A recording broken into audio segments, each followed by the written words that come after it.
ABC News World Headquarters in New York. This is World News Tonight with David Muir. Good evening. It is great to have you with us here on a Monday night. We begin tonight with the race for the White House. Just 15 days to Election Day. Many of you at home likely can't wait until it's over. Tonight, Vice President Kamala Harris and former President Donald Trump both in key battleground states that will decide this election. And tonight here, the new Washington Post poll of the 7 battleground states of virtual dead heat. Kamala Harris leading in some, Donald Trump leading in others, and we're going to break down the numbers for you here in a moment. Vice President Harris in 3 different states today, the so-called blue wall. She's in Pennsylvania, Michigan, and Wisconsin, visiting all 3 today, and making the case to Republican voters who might not be comfortable returning to Donald Trump. Liz Cheney on the stage with Harris, and what she said to voters today about voting your conscience and never having to tell anyone about your decision in that voting booth. Former President Trump, meanwhile, in North Carolina, amid the debris of Hurricane Helene, saying he is confident the storm will not affect the vote, saying he's impressed with the efforts in that state. And after Trump's photo op wearing an apron at McDonald's, that drive-thru in suburban Philadelphia, what he said when asked if the federal minimum wage should be raised. It now stands at $7.25 an hour, $15,000 a year for a 40-hour-a-week job. Tonight, Vice President Kamala Harris saying his answer reveals another stark difference between her and the former president. ABC's Mary Bruce leading us off from Wisconsin tonight. With just 15 days left in this hard-fought election, Vice President Kamala Harris today barnstorming the 3 Rust Belt states that could be key to her victory: Pennsylvania, Michigan, and Wisconsin, hitting counties where she thinks she can pick up Republican votes. Let's get to it. With her at every stop, her most prominent Republican supporter, former Congresswoman Liz Cheney. There are moments in the history of our country which challenge us, each of us, to really decide, do we stand for those things that we talk about, including in particular country over party. In the Detroit suburbs, Cheney reminding voters what Donald Trump did on January 6th. He sat in his dining room and he watched the attack on television. He watched it. People pleaded with him to tell the mob to leave and he wouldn't. And he watched law enforcement officers be brutally beaten. He watched it. That's a depravity that, to me, I think to anyone who's taken the oath of office, makes someone absolutely unfit ever to be president again. Now, the Harris campaign well aware this race will come down to 7 key battleground states. Tonight, New Washington Post polling shows the contest beyond tight. Harris with a slight edge in Pennsylvania, up 2 points, 49-47. In Michigan, leading Trump 49-47. And in Wisconsin, Harris with a 3-point advantage, 50-47. She also leads slightly in Georgia, 51-47, while Trump has the advantage in Arizona, up 49-46, and in North Carolina, where Trump leads by 3 points, 50-47. And in Nevada, the polls have them tied, 48-48, all polls within the margin of error. With the race this close, the Harris team trying to reach every voter who may still be up for grabs. Cheney with this message to reluctant Republicans. it's not about party. It's about right and wrong. I would just remind people, if you're at all concerned, you can vote your conscience and not ever have to say a word to anybody. And there will be millions of Republicans who do that on November 5th. The Harris campaign is fully aware of these polls, that this race is neck and neck, and that it could all come down to those 7 critical states. It's why Liz Cheney tonight is reaching out to those hesitant Republicans, urging them, even if they aren't public about it, to put country ahead of party, David. Mary Bruce leading us off here. Mary, thank you. Meantime, former President Trump in North Carolina, a state he won twice and hopes to do so again. Tonight, asking the question, do you want another 4 years with Kamala Harris?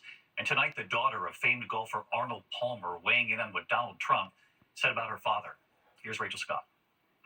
Tonight, Donald Trump zeroing in on battleground North Carolina, a state he won twice before and must win again. The former president in Asheville this morning, surrounded by debris from Hurricane Helene, saying he's confident the storm will not affect the vote. No, I think in a way it's the opposite. I mean, we're so impressed, and I think they have a pretty good system here. Tonight in the Greenville rally, Trump presenting the election as a stark choice. This election is a choice between whether we will have a 4. I think if there's 4 more years, could you stand it? 4 more years of incompetence, stupidity, and failure and disaster, or whether we will begin the 4 greatest years in the history of our country. President Donald Trump has been on a blitz through the battleground states over the weekend, stopping in all-important Pennsylvania and making waves for his vulgar comments about former golf star Arnold Palmer. Arnold Palmer was all man, and I say that in all due respect to women, and I love women. But this is a guy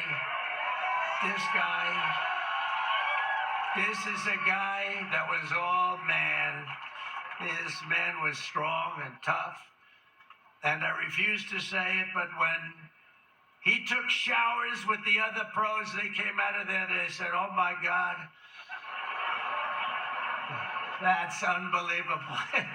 Tonight, Palmer's daughter criticizing those comments in an interview with ABC News. To come there and talk about, hackneyed anecdotes from the locker room seemed disrespectful and inappropriate to me. The people in Western Pennsylvania deserve substance, not stories that intimate a closer relationship than actually existed. And after this photo op at a McDonald's in suburban Philadelphia, Trump working the fry station in the drive-through window. The former president asked whether he would raise the minimum wage, which currently stands at $7.25. Trump only saying this. Well, I think these people work hard. They're great. And I just saw something, a process that's beautiful. Today, Vice President Kamala Harris calling Trump out. So there is a big difference between Donald Trump and me on a number of issues, including this, where I absolutely believe we must raise minimum wage and that hardworking Americans, whether they're working in McDonald's or anywhere else, should have at least the ability to be able to take care of their family and take care of themselves in a way that allows them to actually be able to sustain their needs.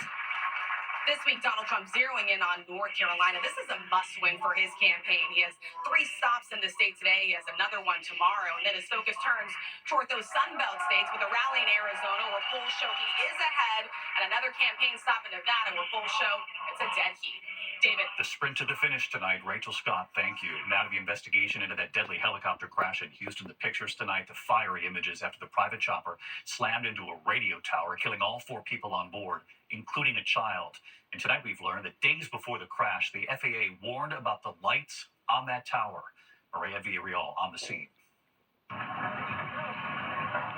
Tonight in Houston, 4 people, including a child, are dead. An investigation underway after the helicopter they were in crashed into a 1,000-foot-tall radio tower and exploded. The fireball crashing into an open field near a residential area. No one on the ground was hurt. Our Houston station, KTRK's traffic reporter, Don Armstrong, saying the radio tower is hard to see, even in daytime. It's not painted well, and the lights are not the strobes that some of the towers around town have on them. So if you know where the tower is, you navigate around it. But in this case, apparently, that was not the case. 3 days before the incident, the FAA posted a notice warning that some of the tower's lights were, quote, unserviceable. In this surveillance video, it appears at least one light on the tower is on as the chopper approaches from the right. David, that crash field is right behind us, about 100 yards. They've actually been cutting through a lot of that steel most of the afternoon.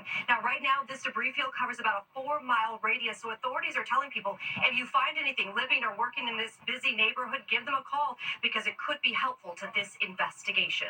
David? Maria Villarreal from Houston. Maria, thank you. Tonight, new images here of that horrific.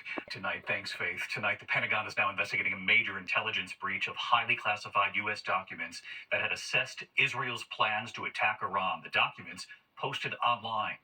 Tom Sufi Burge in Israel. Tonight, the Department of Defense and the FBI investigating how highly classified U.S. documents outlining Israel's preparations for a potential retaliatory strike against Iran were posted online.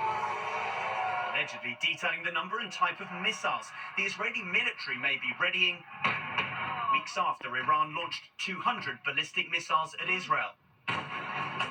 US officials immediately launching an investigation after seeing markings that indicate the documents originated from the US agency that gathers intel from satellite imagery, even admitting they aren't sure if this was a leak or a major security breach. ABC News is not quoting directly from or showing the documents, which appear to detail movement of Israeli military equipment and munitions that could be used in a potential strike. One of the documents claimed Israel could strike Iran without the US seeing any further visual clues from above. The White House tonight saying it's a serious concern for President Biden. It's being investigated by the appropriate authorities. We're looking into it. Are we concerned? Yes. Are we very concerned? Yes, we're very concerned. The leak comes days after US officials said they had reassurances from Israel that it would target military sites rather than oil or nuclear facilities. It is unclear whether this intelligence breach will impact those plans. But if Iran responds, the Pentagon has confirmed that powerful THAAD American air defense system, manned by 100 US troops, is now up and running.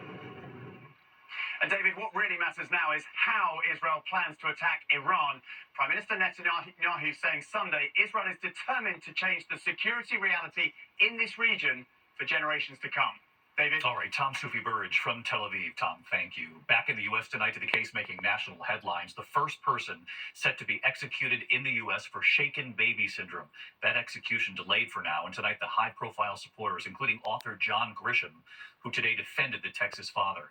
Robert Robertson's execution for killing his 2-year-old daughter was scheduled for last Thursday. We reported then that he received a last-minute delay. Well, today, supporters, including Grisham and Dr. Phil, fighting to save his life now. Grisham calling the trial, quote, grossly unfair, saying he deserves another trial. When we come back tonight, the toxicology report now involving finally tonight after 7 decades, Cher now in the Rock and Roll Hall of Fame. It was the 39th annual Rock and Roll Hall of Fame induction ceremony in Cleveland. The newest inductees here tonight, including Cher. Singing with Dua Lipa.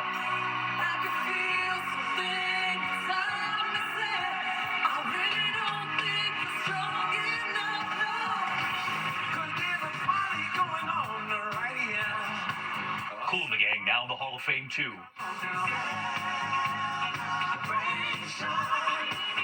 Mary J's in the spot tonight, and I'ma make you feel alright. Mary J. Blige inducted. Just party to me. Ozzy Osbourne, Dave Matthews Band, and honoree Dionne Warwick with Jennifer Hudson.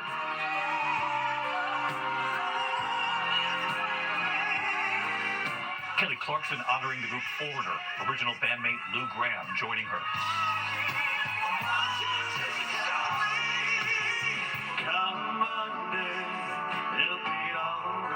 James Taylor and Kenny Chesney helping to induct Jimmy Buffett, who died last year. Right there with them, longtime band member Matt McAnally. Just want you back by my side. And tonight here, Cher on her 7-decade career and the advice her mother gave her. The one thing that I think I got from my mom is that I never gave up. You know, you go down, you come up. Never give up. Thanks for watching. I'm David Muir. I'll see you right back here tomorrow. Congrats to all.